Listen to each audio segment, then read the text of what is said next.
Hello and welcome to EICC Diversity Council Chat. My name is John David. I'm the EICC Diversity Council co-chair, and we have two amazing Diversity Council members with us today to talk about diversity and what we do as a council. So can you please introduce yourself to our audience? Sure. Hi, my name is Susan Hess, and I'm the Associate Dean for Instruction and Student Services at our urban campus, and I am proud to say that I am the co-chair of our Eastern Iowa Community College Diversity Council with John DeBeat. Angelique Kimball, Academic Advisor at Scott Community College. I'm also the primary designated school official where I bring over international students for the college. Thank you. And I think the best thing to start with will be to give the audience some sort of an idea about the history behind the establishment of the Diversity Council.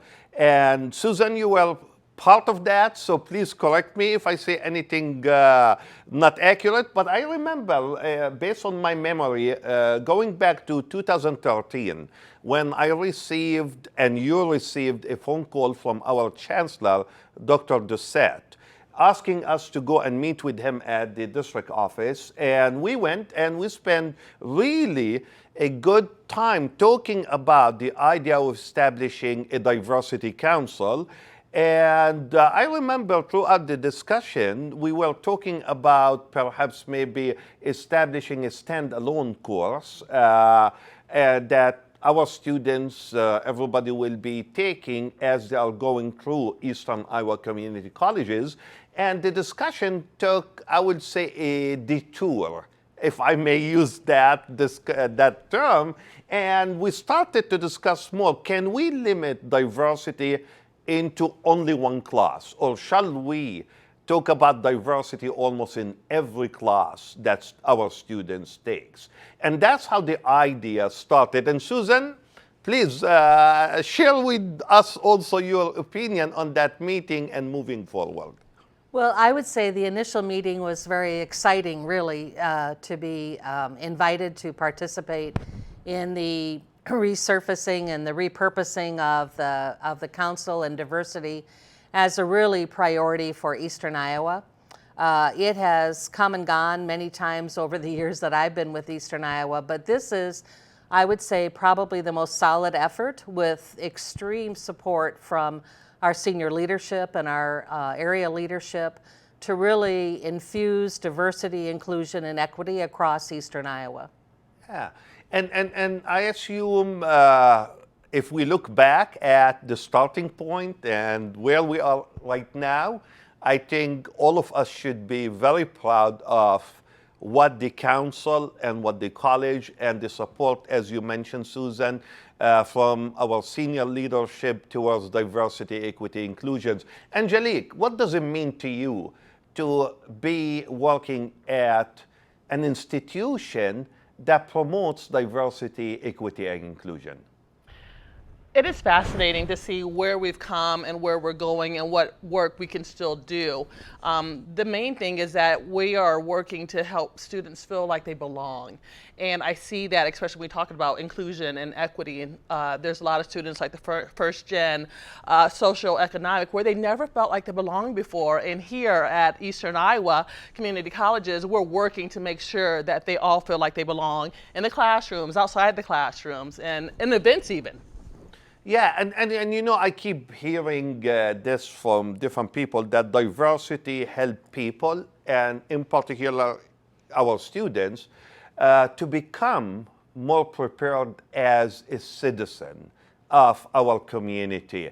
Can we talk a little bit about that? What are we doing really to our students so that they feel this way?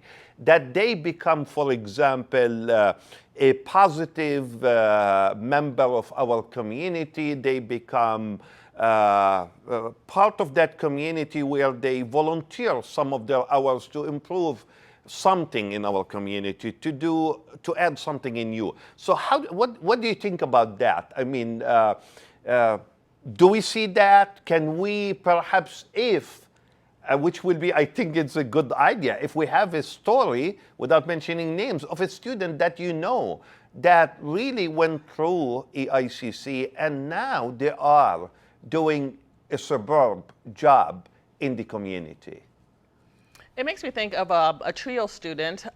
She did an honors project, but when she started with TRIO, she was the first gen, and recognized that she did not know the pathway to college, how to do the process, and didn't have even the materials that she needed. And in doing so, she felt empowered by her advisor to put together goodie bags. She went to our district student development leader, talked to her about her idea of giving them a goodie bag of things that they might need on their first day of school.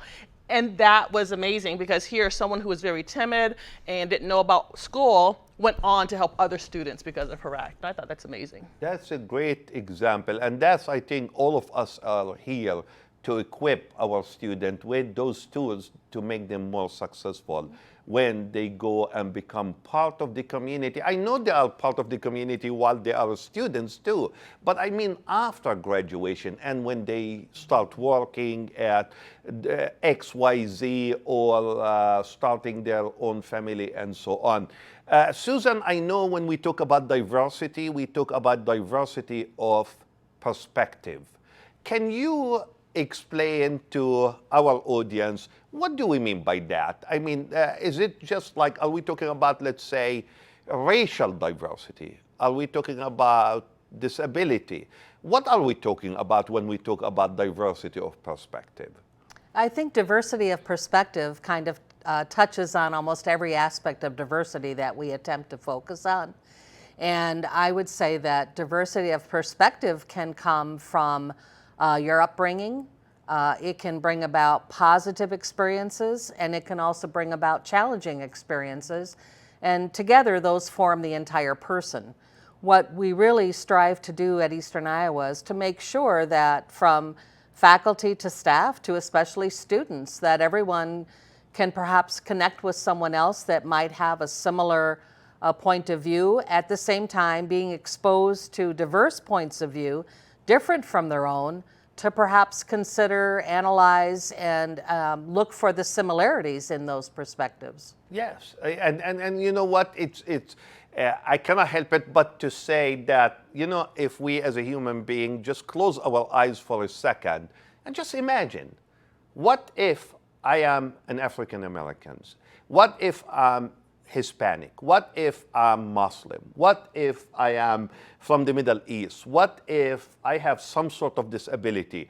How would I feel having all this? And how would I like to people perhaps know about me and work with me and perhaps deal with me having all this stuff? And that's what makes us, I will say, a great together. When we work together, when we include everybody, regardless of the religion, the political affiliation, the racial issues, the ethnicity, and so on, disability, and so on, we are one, and we become definitely stronger. I think it's nice to also talk about what we do as Diversity Council, like trying to highlight some of the major projects that the council has been doing and working on throughout the years. So, Susan, I would like to start with you, if it's possible, to talk about the Diversity Academy, please. Sure. The Diversity Academy is a project that was started several years ago. We've had, I believe, 5 classes go through the academy. It is open to full-time faculty and staff across Eastern Iowa, and the object is to meet once a month and to tackle one of the diversity topics that we are charged to try to bring forward, and do what we can to engage participants in personal discussion, experiences, bring in the expert to share those concepts in their own way, and at the same time encourage our participants to push themselves to do area or experiences in the local community or perhaps beyond that would be out of their normal comfort range or outside of their circle of of living and family and friends, maybe even their culture. To bring that experience back, share that with others, examine how that has changed them in some way, perhaps to influence their perspective. We also have our Academy participants produce a capstone project at the end. And the idea behind that is that they are taking what they have gained from participating actively in the Academy and seeing if there's something they can do on their own campus to make a positive difference for students, staff, faculty, and perhaps even visitors to our campus locations to really feel included in that environment.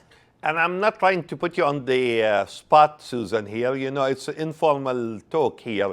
But can you, I mean, do you remember any of those capstone projects? Can you give us and give our audience some sort of an idea about perhaps maybe an example? Can we talk about one example of those capstones? I know that actually both Muscatine and Scott participants changed some of the accessibility in their student services area. So that was one of their projects. That would be two different participants in two different cycles of Diversity Academy. Wow. That came up with the same thing, had support of their supervisors, were funded, and made some positive changes to accessibility for all students. I gotta say, as you know, a graduate of the Academy, it was a great experience. You know, I grew up traveling the world. I'm multiracial. You know, you'd think I've seen as much diversity, but I still learned so much. It was so eye-opening. It was a great experience to continue to see more that I can learn out there. And it's a continued work. We're always working to do better and understand more. I loved it. It is. You said that very well, Angelique, that no matter what, we are in the business of learning every day. I mean, and that's exactly who we are, and that's what we do. But Angelique, I mean, I want to see if you can perhaps also give us an idea about one of the things that the Diversity Council is taking care of and doing is the book reads. We have perhaps a couple times a semester and so on. Can you give us a simple idea about this project? So it really started heating up last year in 2020, you know, with the death of George Floyd, when we started looking at the racial tensions in the world and starting to investigate, you know, what are our different viewpoints? Because we assumed what we thought we knew, and it come to find out we really didn't know a whole lot. And so these book discussions were kind of a way to allow us to have conversation. We read it from someone else's perspective, and discuss. Those are very challenging conversations. What I found is that a lot of people would read them, but they may not necessarily come to discussion, you know, because they're not quite ready for that, but they still come. And that's what I'm noticing is that as we do these Zooms, I still see some of the same people. They might not speak, but they're still at least in the room. And that means a lot. And so we're continuing that conversation now.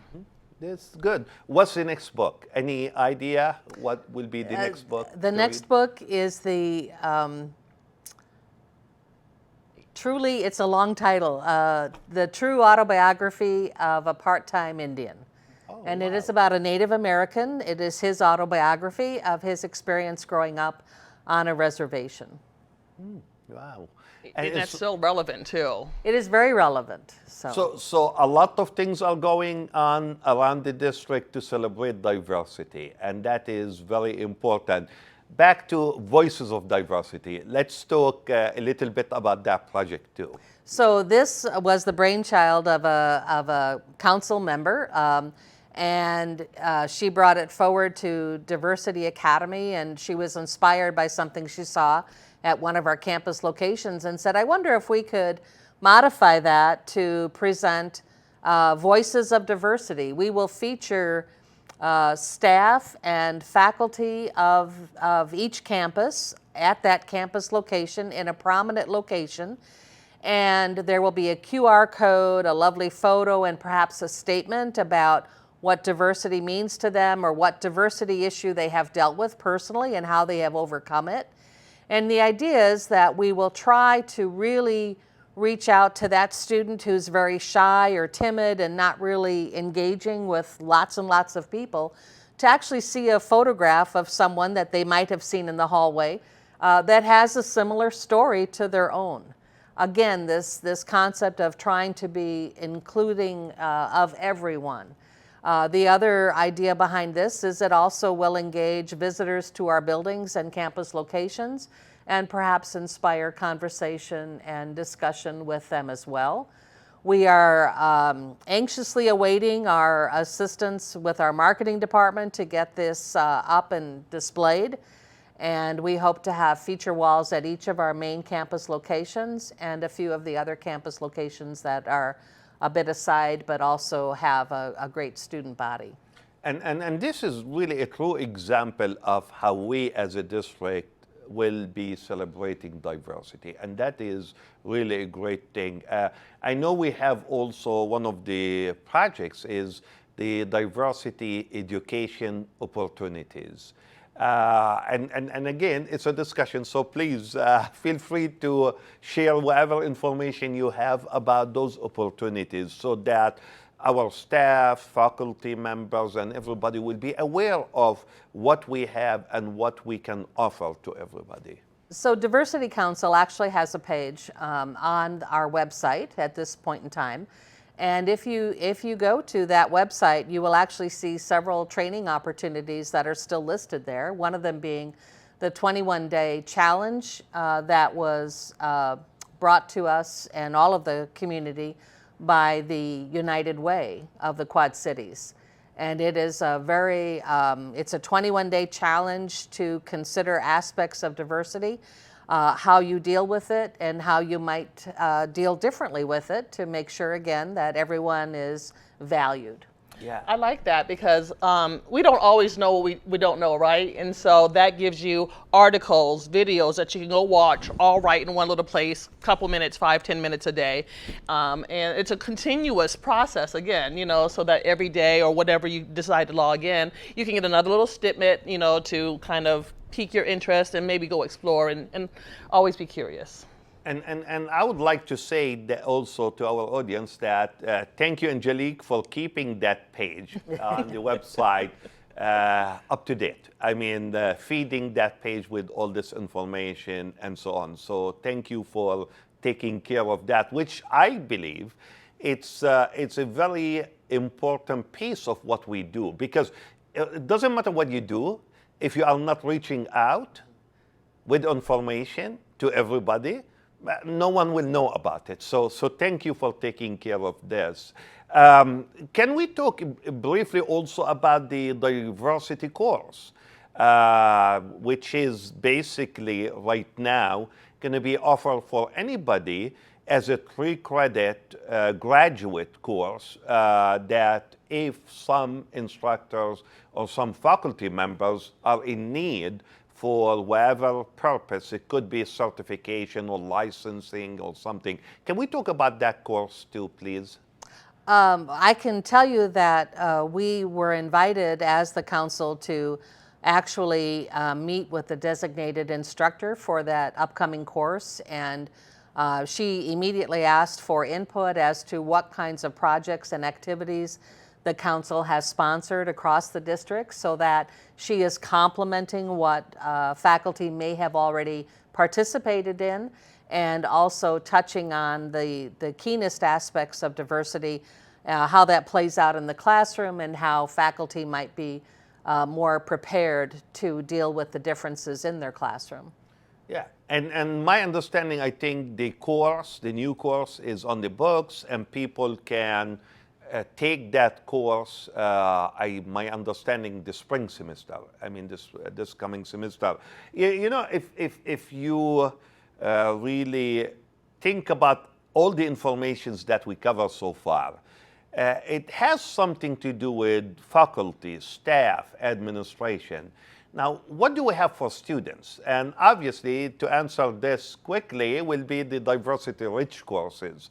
And as I mentioned before, when we met with Dr. Doucette, our chancellor and start talking about establishing that one standalone course, we thought, like, as a result of that discussion, no, you cannot limit diversity into just one course. So we want our students to really feel and experience diversities almost in every class they take. So the Diversity Council decided to look into how can we infuse diversity in our daily work, in the courses that we offer to our students. And after, I would say, maybe 2 years of work, right, Susan? It was Yes, it took a while. It took forever to do that. We agreed as a council to put together the process, to create the process that will turn my course or your course or anybody's course into a diversity-rich course. Obviously, the process, part of that process, number one is if the course is offered at the 3 main campuses, it needs to come from the 3 campuses, which means people who are teaching this particular course needs to sign up on that. Because you cannot, for example, offer one course as a diversity-rich course, let's say at MCC, but offer the same course at Scott as a not let's say, diversity-rich course. So that was very important, I will say, standard that we decided to follow. As I said, the council created the forum, and the process is very simple. If somebody wants to turn their course into diversity-rich course, they need to go first to the CDM. The CDM is, I would say, the first step. They need to review the CDM. They need either to change certain things that are already in that CDM, or perhaps add a new section to that CDM that reflects the work of the diversity, equity, inclusion in the classroom. So that makes me wonder, like, did you get pushback initially from faculty that says, my course is fine, I talk about these things, you know? And this is a great point, Angelique. A lot of faculty members are doing that already, but I don't want to say they are not aware of that. Obviously, they are 100% aware of doing that, but the process is to make it more formal. So to put on the books that this course and this course and this course, let's say, meets the diversity requirements, diversity-rich requirements. So once they review the CDM, they can edit that CDM, and then fill a form, and we have what we call diversity pillars, and we have 4 of them, and we're requiring minimum 2 out of the 4. When we say minimum, I mean somebody can meet all 4 of them if he or she wishes to meet all 4 of them, but minimum 2. Then they send that application with the CDM showing us where they meet at least 2 of those pillars to the council. The process is very simple. The council will look at everything, they discuss it. If everything is fine, they approve that course as a diversity-rich course. If not, and I remember, correct me if I'm wrong, we return couple times in couple incidents the paperwork back to the faculty member requesting more information. And then once it passes the Diversity Council, it goes to EPC for final approval, and then that course becomes a diversity-rich. I do have a list of what we have so far, and we're hoping that we'll have way more than that. We have the Bio 151 Nutrition, History 152, U.S. History since 1877, Econ 120, Macroeconomics, Public Speaking 112, Lit 130, the African American Literature, and the Soch 100, Introduction to Sociology. And right now we are working with the Introduction to Education as a course that we're hoping becomes also part of that list. So altogether it's almost 7 courses. We feel we still have a long way to go to turn more and more courses, but I'm sure if we continue to push this issue at meetings and so on, I'm sure we will have a long list after that. So To put you on the spot, one of your classes is on that list. How much work did it take for you to make it diversity rich? well, one of the classes, as you mentioned, is the economics, macroeconomics, and it's a natural course where you can really fit diversity and different aspects of diversity into a class like that. We had some of the informations already in the CDM, but it took some work, really, to be honest with you, to add more to the CDM so that the class becomes definitely a diversity-rich course. It's not much. I do believe if we have the determination to do that, it doesn't matter how many hours it will take. At the end, we need to do that. When we see the value that we add to our classroom discussion, when we see how bringing the diversity, equity, inclusion into the classroom, how this changes our students, for example, critical thinking as a skill, how students will start talking to each other, how students are learning in new things because they are sharing now those skills and those information with each other. I think that's what I call a blessing for us in this institution as Eastern Iowa Community Colleges, because again, our success is measured based on our student success, and that is very important. John would never brag on himself, but I did participate, witness the presentations in his class, and the students were asked to go and research a country.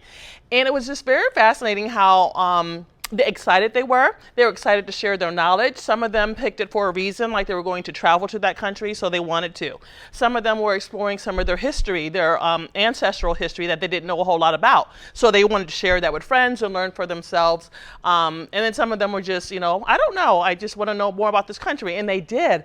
And they were all very excited to do so and excited to share. And I think that was great. It was a great experience. Thank you. And it is, when we offer our students an extra way to learn, that's always good.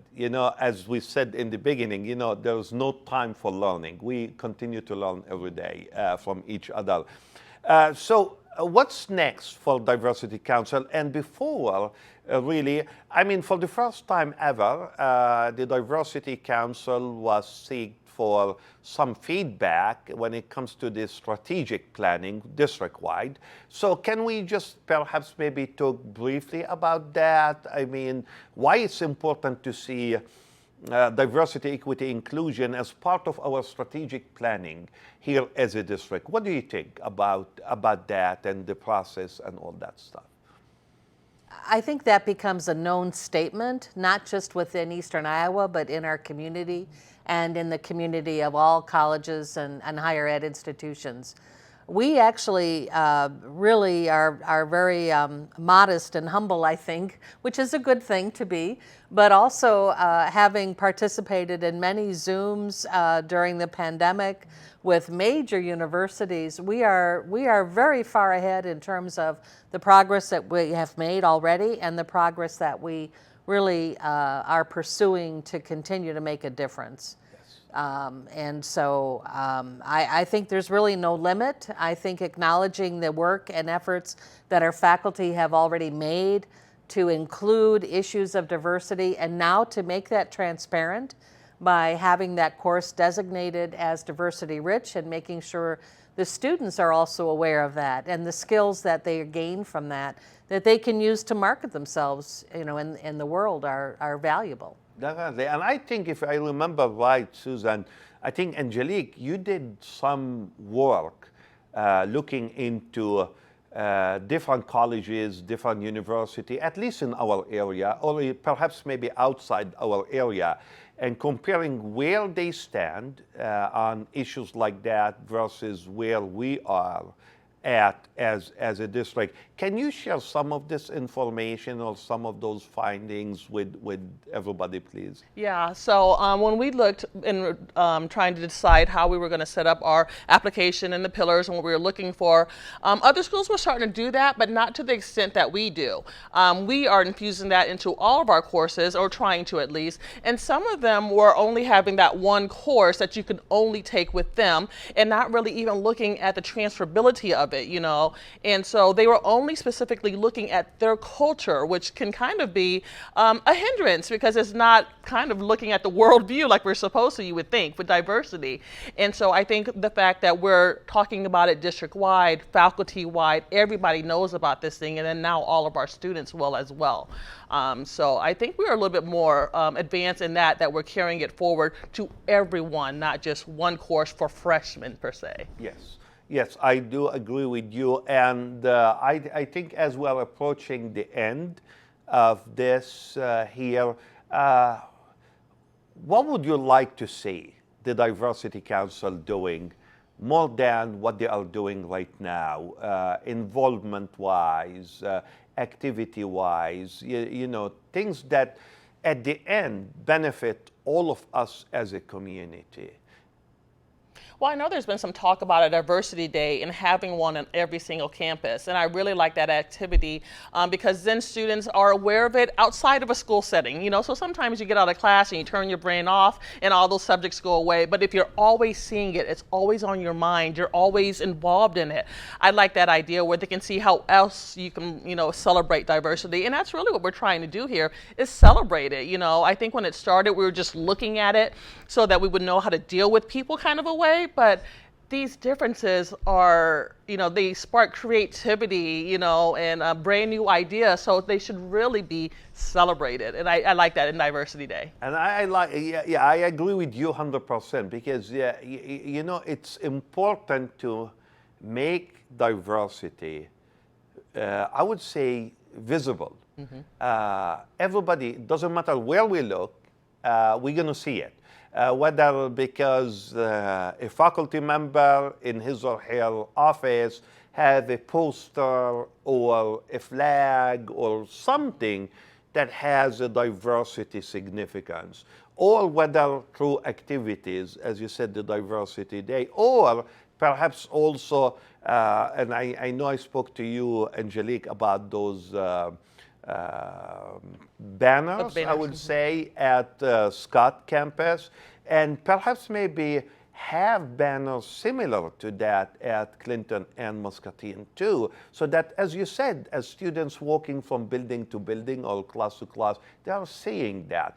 And that's really how we celebrate diversity. And that's, again, goes back, Susan, to the voices of diversity, right? Yes. That's the purpose of it, is that it doesn't matter where you look, you're going to see that. Because, again, as you said, creativity is a key. I mean, research is telling us that diversity is improving our students' skills, including creativity and other skills. It moves them into what we call the adulthood much faster as they are approached and started to deal with issues like that.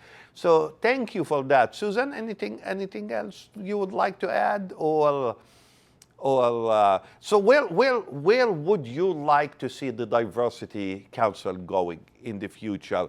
Or what kind of things that, let's say, perhaps we are missing as a Diversity Council, and we should be working on issues like that? And well, I'm not trying to put you on the spot. No. One thing that I would say is that I know we're all very proud of our efforts with the diversity-rich courses, but we have an unfinished piece of that, which is to add a component that will allow the students to receive recognition of having completed, I believe we're at 9 credits of diversity-rich courses. So we do need the help of faculty to add to the breadth and scope of those diversity-rich courses. But we also need to put our heads together and see if we can't come up with something that will allow the students to have some kind of a in-house certification that says that they have completed 9 credits of diversity-rich courses and therefore have diversity-rich knowledge and skill set that they can take out to either their next institution in terms of higher ed or perhaps the workplace. And we're not looking for it to just be our students getting a degree. We're thinking that people can pop in and out from their for a job and get a certification, take it back to their employer, right? Right. And that's a great idea. As a matter of fact, it is, because once you give something like that, a certificate, let's say, to a student, you are recognizing the fact that they went through that diversity-rich training in the classroom, and it does benefit, obviously, the students, whether they are taking that back to work or going to a 4 years college and or university to continue their education. That's also a great document to have. And I think, yeah, I think this is definitely a well-needed step now in the near future to finalize that and move forward with it. Anything else that you would like everybody to know that we miss in this informal, what I would say, talk here about diversity? Well, I would like to say that while there might be a little bit of extra work, you know, outside of my regular job to do the notes, to update the website, it is worthwhile work, and we're always looking for more people. I think a lot of people look at committee work and they're like, oh, that's just more work. And I gotta say, generally speaking, a lot of our projects, we don't really toot our own horns. It doesn't get recognized, but we've done some really great things. If we could take a moment and recognize that.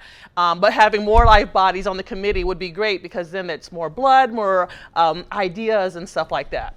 I totally agree with you. So we'll take it as an invitation, open invitation to anybody who's watching us to perhaps connect with us and become a member of the Diversity Council. Because as you said, you are definitely right. We definitely need new ideas. We definitely need new blood. We definitely need the human factor in order to do perhaps even more projects and work on other things the same way.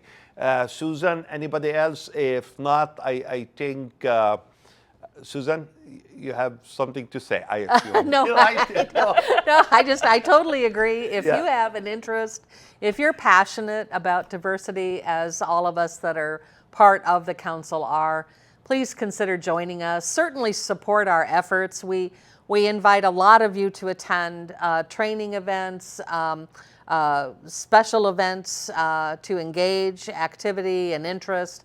Please do your best to attend, invite others to attend with you, and take advantage of what is available to you to really challenge yourself to open up to be as inclusive, as diverse, and as equitable as possible.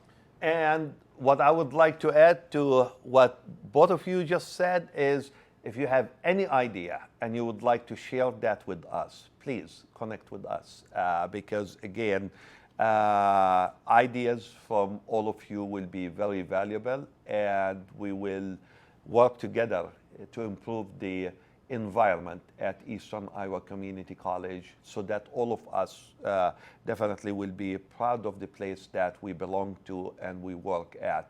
So thank you for watching. Thank you, Susan. Thank you, Angelique, for all the information that you provided us with. And till next time, thank you.